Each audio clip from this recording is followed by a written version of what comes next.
Here is the wrap-up of our deep dive discussion, styled as an analytical, slightly sharp, yet deeply human journalistic commentary. The Provo Chronicles, when the courtroom shuts the blinds on the truth. By an observer in the gallery. Provo, Utah.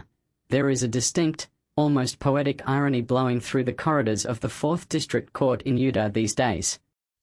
As the state prepares for the highly anticipated September 1st hearing in the capital murder case against 23-year-old Tyler Robinson, the legal machinery seems terrified of the very audience it is theoretically built to serve. The case, centered on the assassination of political activist Charlie Kirk, has all the ingredients of a historical epoch. It is a trial destined to define a generational fracture. Yet, as Judge Tony Graff Jr. meticulously toggles the digital livestream buttons, carefully filtering what the public is allowed to see and what must remain in the shadows, one cannot help but feel a lingering sense of systemic vertigo. The official narrative presents a watertight case, heavily reliant on dramatic confessions and a stark paper trail. But when you bypass the sensationalist headlines and peer into the actual forensic anatomy of the state's evidence, the cracks begin to show. And they are gaping. Take, for instance, the legendary sniper pad allegedly found on the roof of the Losi Center. It is a crucial piece of the puzzle, a physical anchor linking Robinson to the vantage point.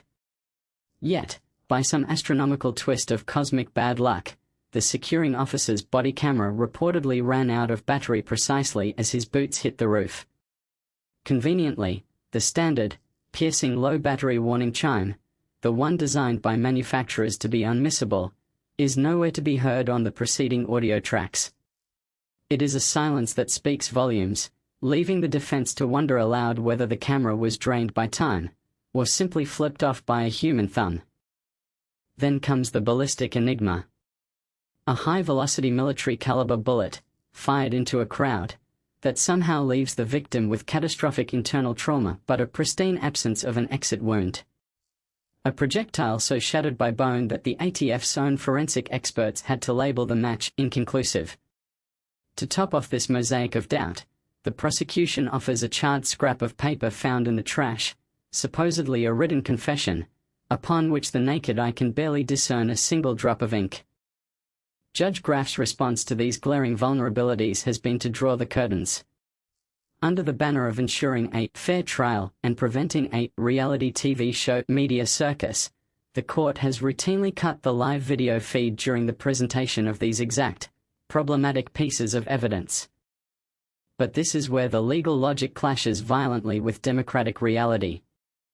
The public's burning interest in this trial is not born out of cheap, late-night voyeurism. It is a legitimate, almost sacred exercise in democratic oversight. In a healthy republic, the citizens are not mere spectators in a coliseum, they are the ultimate stakeholders of justice. They watch because they need to know the rules of the game are being played fairly. When the state attempts to shield unconvincing forensics from the light of day, it does not protect the jury pool, it merely feeds the insatiable machinery of conspiracy theories. We learned this from JFK, we are relearning it in Provo. Next Tuesday, September 1st, Judge Graff will have to decide whether to ban the cameras entirely or let the light back in. He is a young judge, carrying the weight of past public missteps and the terrifying pressure of a historic precedent. One can only hope he realizes that in the pursuit of absolute procedural safety, the court risks amputating its most vital asset, the trust of the people. Until then, the skepticism remains entirely justified, the evidence remains beautifully flawed, and the rest of us are left waiting in the dark. As we close this chapter for tonight and let the arguments rest, how would you like to handle the updates next week? On Tuesday, September 1st, I can proactively scan the court's rulings for you.